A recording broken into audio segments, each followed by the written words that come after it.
Okay, so very good morning, everybody. Hope you're all having a good time at the All India Student Congress 2013. And I hope that the last few days you have been spending there have been enjoyable. Some of you may already know me, and for some of you, I might be a new face. The last time I was able to spend time with the student community in India was at the Art and Student Congress in Hyderabad. So I can see some familiar faces from there sitting in the crowd. Though I would love to make this session interactive, I don't think it's a wise idea to do on a Skype session. So I'll try to keep it short and sweet to maintain the interest of the crowd. Before I begin, a brief introduction about myself. I have been an IEEE volunteer for the past 10 years, out of which 6 years I've been a gold member. So I started my IEEE membership in my very first year. Currently, I volunteer in the IEEE MGA. So MGA is one of the boards of the IEEE, and I volunteer on the SAC committee, okay, as the awards chair, so student awards chair. So today I'll be speaking a little bit about the MGA SAC awards, how you should apply and nominate for them, and the benefits of actually participating in these award programs. And I'll end my small talk with a few words about how you can leverage IEEE for your professional growth. So just give me a few minutes to switch on to the presentation.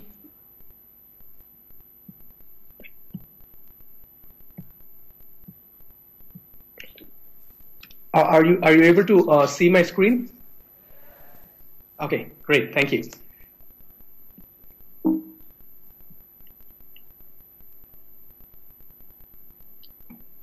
So I'll begin with a few words about the purpose of the Student Awards Program. So why does the IEEE MGA have an award program?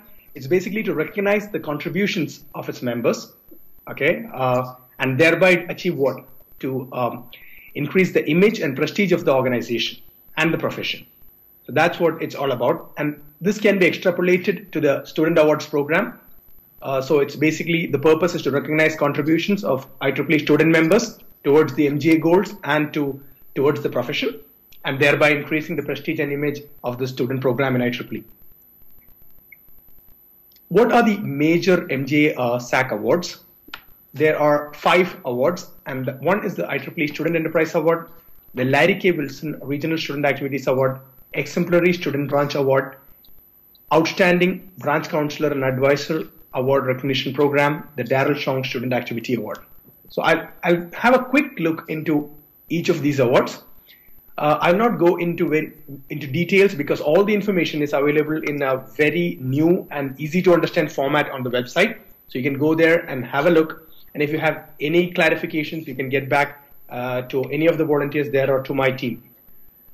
So what's the Student Enterprise Award? The Student Enterprise Award is in a way a financial help to implement an idea or a project you may have in your student branch. So it can be technical, humanitarian, community service, any of these kind of activities can be funded, and you get a funding of up to US $15,000. So if you or a team of students in your university or student branch have a good idea that you feel will work, but you don't have the funding to make it a reality, try and apply for the Student Enterprise Award.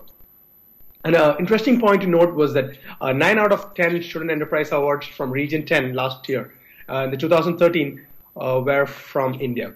And I just listed a few examples for you to have a look, like even stuff like All Kerala Business Plan Presentation Competition was able to secure a funding. And of course, from Madras section, there's a more technical project that's proposed. So all these kinds of activities qualify for the Student Enterprise Award.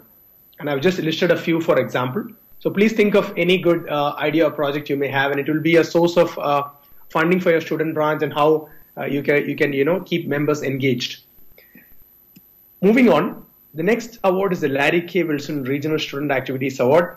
As you can see, this is a regional award, so there are different winners per region, and it's one of the most prestigious student awards currently in IEEE.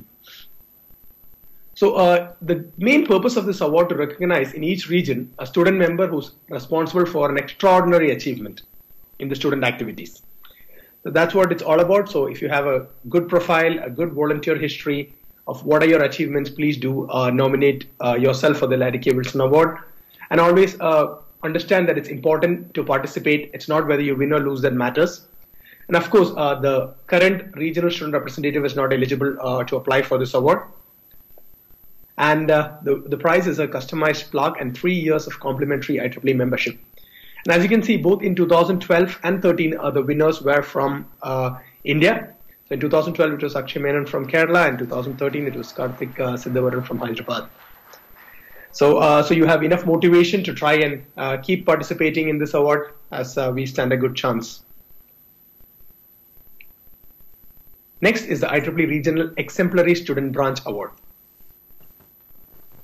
It is actually a public recognition of exemplary student branch operations. It's not a exclusive award that only you can have only one winner. If anybody is having an exemplary operation in your student branch, the MGA recognizes you that your student branch is operating in an exemplary manner. So any number of nominations can come in, and if you qualify all the criteria, you can be a winner. So which is in a way a kind of pat on the back to all the volunteers and the core executive committee of the student branch. So you can keep that in mind when you apply for this award. And it is basically, the prize is a customized certificate for the student branch. And as you can see, in 2013, the winner was again from India. The next is the Outstanding Student Branch Counselor and Advisor Program. This is not an award for a student member or the branch, it is for the branch counselor. The branch counselor plays an integral part in maintaining continuity in the student branch, and who keeps tracks of these achievements and how the student branch has gone over the years.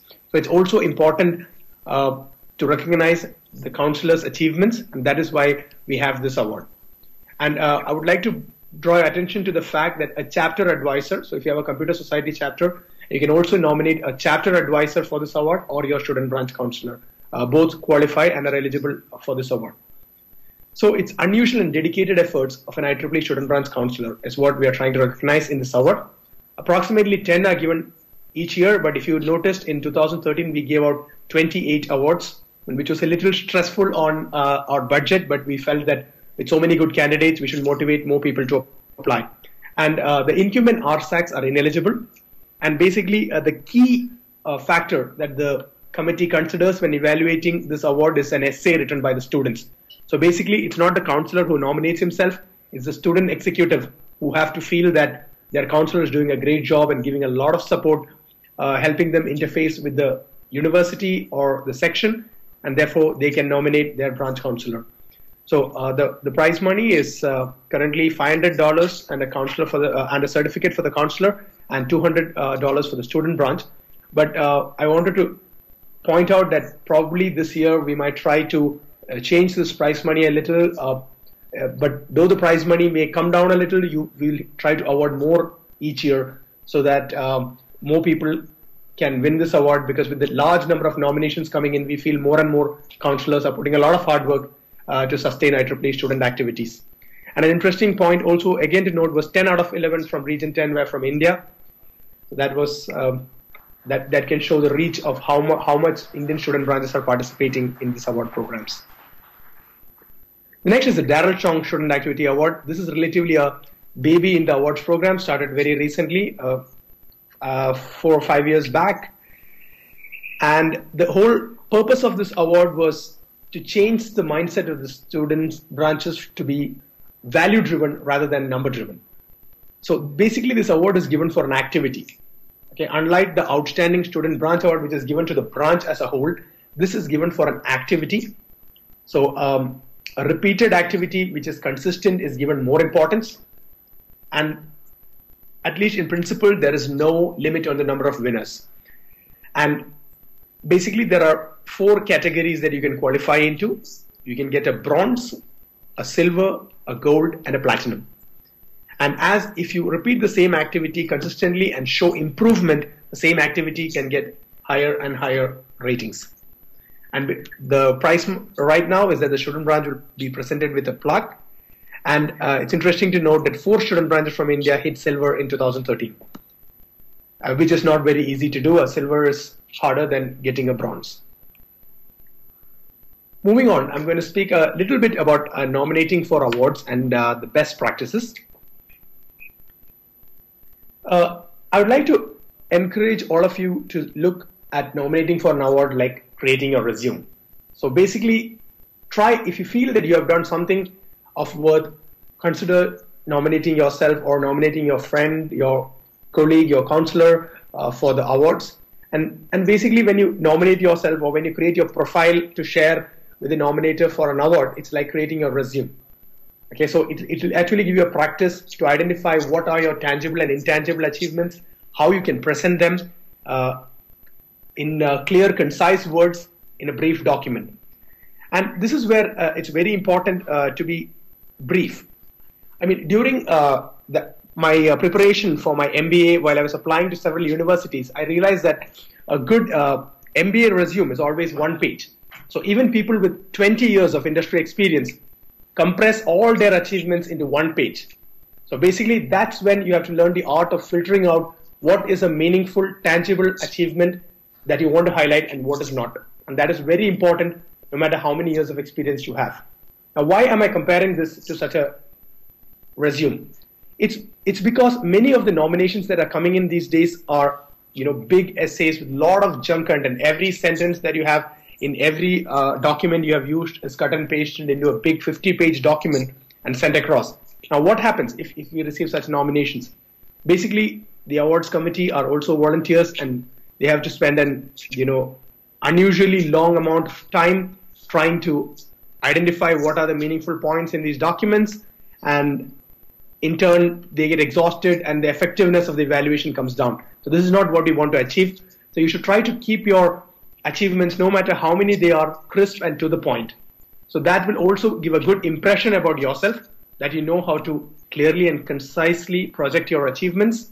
It gives an impression about your command over the language, your command over presenting information in a meaningful way, and it also makes the life of the evaluation committee easier.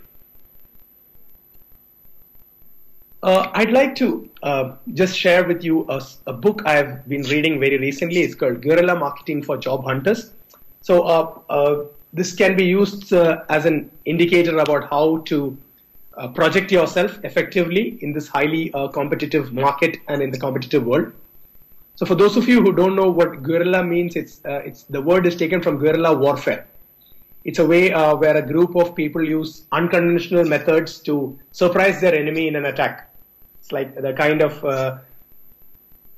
attacks that have been coming from the opposite side in Iraq and in Sri Lanka by the rebels. So that kind of attack where they take on the US Army by surprise, by ambushing them. So that kind of warfare is called guerrilla warfare. And how does it mean, how to market yourself this way?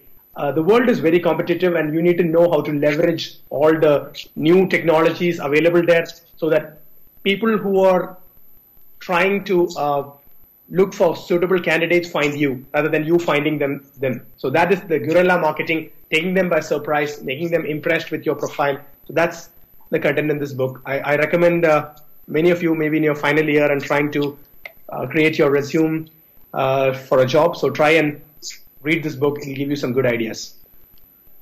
So what do you mean by intangible achievements? Like at some level, maybe in your small level at your university or within your section, okay, being appointed at a regional position is a good thing, or it's a great thing. But what happens at the global level?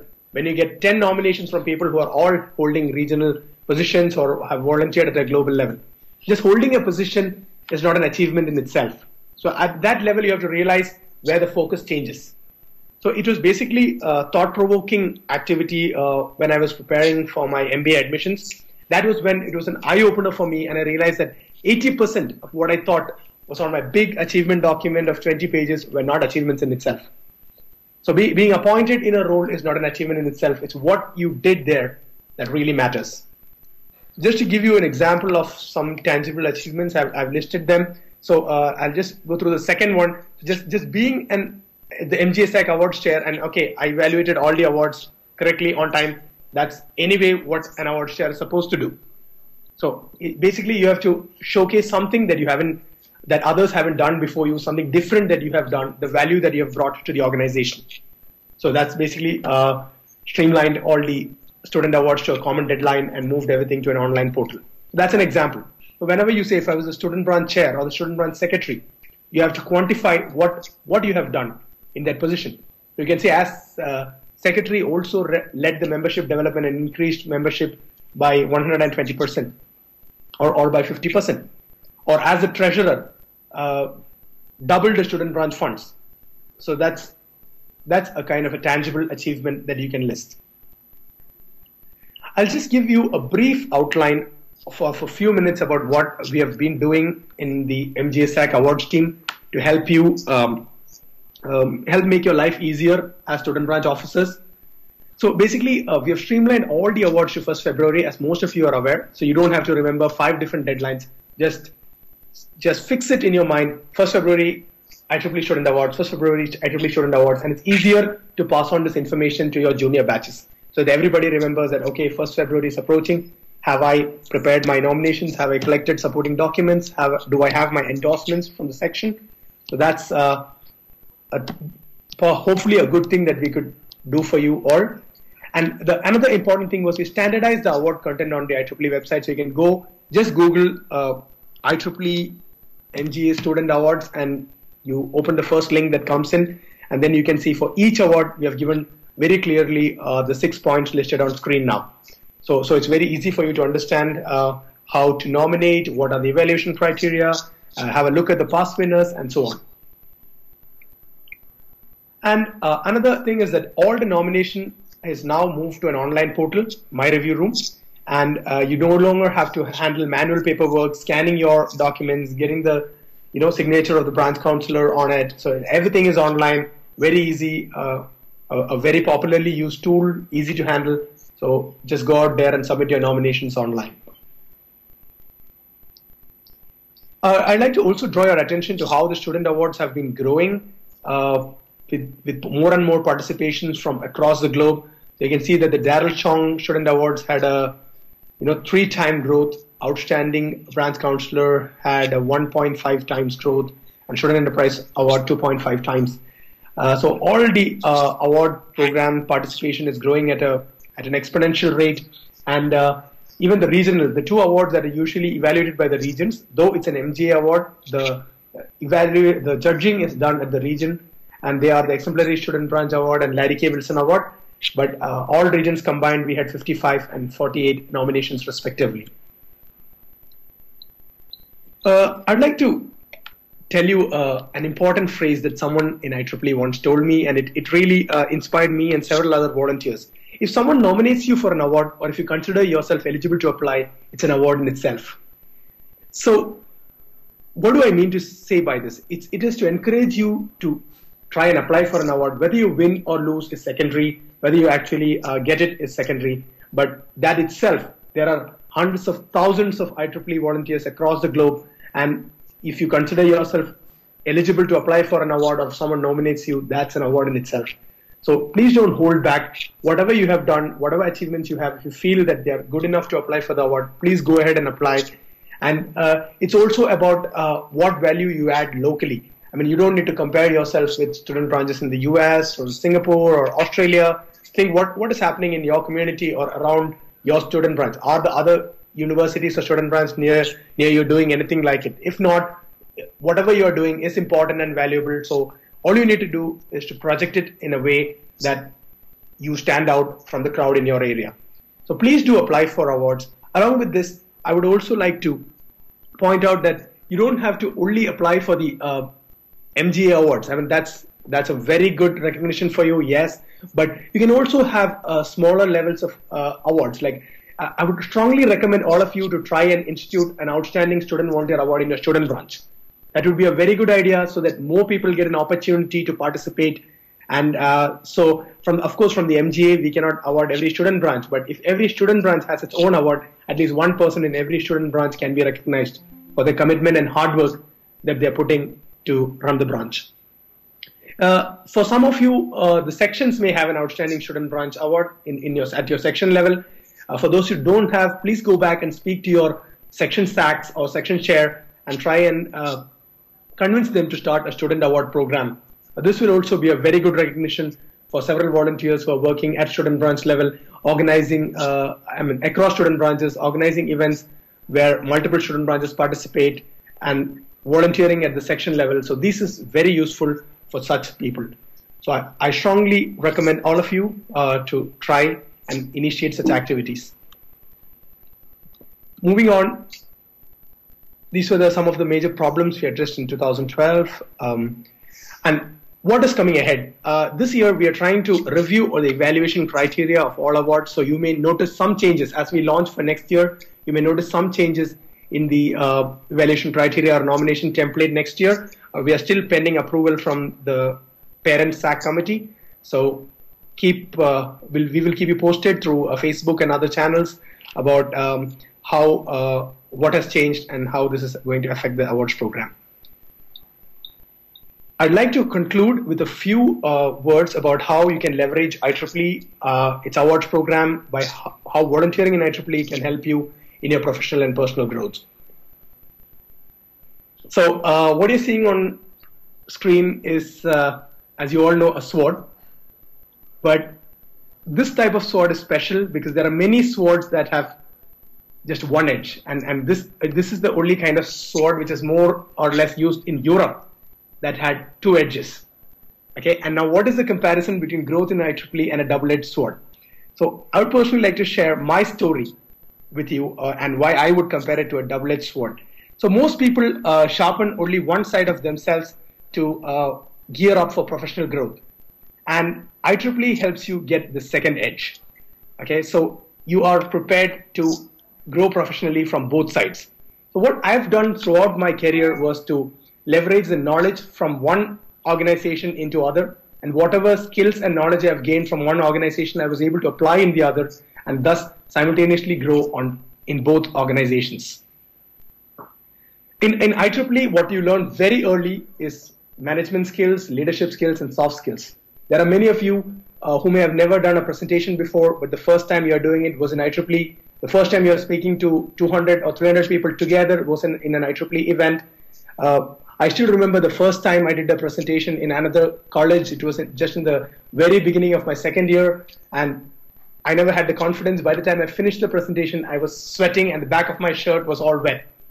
And since then, there's no looking back. And after that, I've spoken in Singapore, in Switzerland, in all India student congresses, in regional student congresses with audience of 300, 500, 600. It has never bothered me. That is the kind of difference that IEEE can make in your lives. It's a platform which is risk-free. You can't go to a business meeting or an official in a bid. You know, if you're marketing your new product and you're against a competitor, you can't afford to make a mistake. But in IEEE, we are all volunteers. We encourage, motivate each other to grow, gently correct each other's mistakes, and we improve people to mentor us, and we can improve. So that is a real value that IEEE gives you very early in your career. And there are N other things that you can learn. For example, many people don't know how to write a professional email. But interacting with professional members in the section, seeing how they write emails, it helps you write professional emails. How to handle a business meeting. How to handle a teleconference. Many people are not at all exposed to this. And many of us who are active volunteers in IEEE take this for granted. But there are many other people around us who don't know anything about this. And when does the real value come? It's when you enter your workplace. When you enter your workplace, then your management or your leaders, your seniors can see that you are different, that you are already coming with a value of an experienced person. You know how to deal with meetings, you know how to deal with presentations, and even how to present information well. That's what is a beautiful value add that I can see. What happens when you ask a fresher to prepare a report? They just prepare a report like how you give in a school, write down all the information and give it. What do people who are experienced, who have worked in IEEE, who have nominated for awards, how do they approach the same thing? They exactly try to understand what is the manager looking for, and then structure your information in such a manner that it adds value. So this kind of advantages significantly you can carry into your workplace. And the beauty of it is that most people who have been very active as IEEE volunteers will tell you, they have never been treated as freshers in their organization. Right from the very first day, they get a feeling or they carry an air of an experienced professional. And the other way around, as you grow in your organization, you can learn many things from your organization: corporate best practices, strategic leadership, quality control, innovation, and so on. And these you can apply back into IEEE because it's harder and more challenging when you grow to manage an international team. Okay, so when you are volunteering at a region level, especially region 10 being such a vast geography, you're handling people from different countries, you cannot gain control of every activity you do. So if you're a regional student representative, you have to cater to so many countries, so many volunteers, so you need to apply some strategic best practices, know how to hire sub-teams, how to delegate. So all these things that you learn at the next higher level from your work, you can carry back into IEEE. The next slide will speak about how you can actually grow in IEEE. You see there an old picture of me in 2005, and that was the then IEEE president, and I was the chairman of my student branch, a small student branch in Kerala. And the basic intention why I'm showing you this slide is that I was a person who studied in a normal college like you, not in an IIT or an IIM, was a normal college. And if you compare infrastructure, we may not even have had enough infrastructure as the colleges you are studying in or you're sitting in right now. But the whole idea of explaining to you all this is, not to project achievements, but to show that even from this environment, if you really volunteer, IEEE can take you to great heights, which you have never imagined before. And then from there, I slowly started growing at the section level. So volunteering the student branch gave me exposure to the section, and there I could volunteer as a student representative and later the SAC. And then came along the Gini project, which in some way has its roots in India and Kerala. And then, of course, it gave opportunities to speak and participate in regional student congresses. So the one in Singapore was the first one, so that was an exposure. Then I got opportunities to speak in other countries. How many of you have heard of EPFL? I'm not sure, but it's one of the top universities in Europe, technical university. So it's like the Harvard in Europe. So they do very good research and very popular among the research community. And in fact, it was a great experience to go there and speak about IEEE. So that's how that's where IEEE can take you. I mean, if you're even coming from a small college in a small town in India, you can go and speak about IEEE or motivate volunteers in universities like EPFL. And then there's the transition very recently to the MGA committee, and I've been fortunate to be on 3 MGA committees now, the SAC, the V-Tools, and the Member Recruitment and Recovery Committee. And what you're seeing on screen is the V-Tools committee, and surprisingly, I realized that I happen to be the first person from another region to be on this committee. It was mostly everyone from the US, so that would have been a way or a kind of exposure that usually people don't get. And all this comes from the continuous mentoring that you get from your section, senior experienced volunteers in your section. They guide you, they mentor you, the opportunity to learn and make mistakes, it helps you to grow. And of course, the awards support you down the line, the Student Volunteer Award, the Gold Achievement Award, and these kind of awards add to your profile and help people to trust you, to give you more important responsibilities. Having said this, I would like to conclude my brief talk quoting Warren Buffett. Everybody here has the ability absolutely to do anything I do and much beyond. Some will and some won't. For those who won't, it will be because you get in your own way, not because the world doesn't allow you. So I leave you with this. Thank you all for your patience. Hope you had a wonderful time and you continue to have a good session today and make maximum out of the All India Student Congress and carry back important lessons and new friends with you. All the best. Thanks.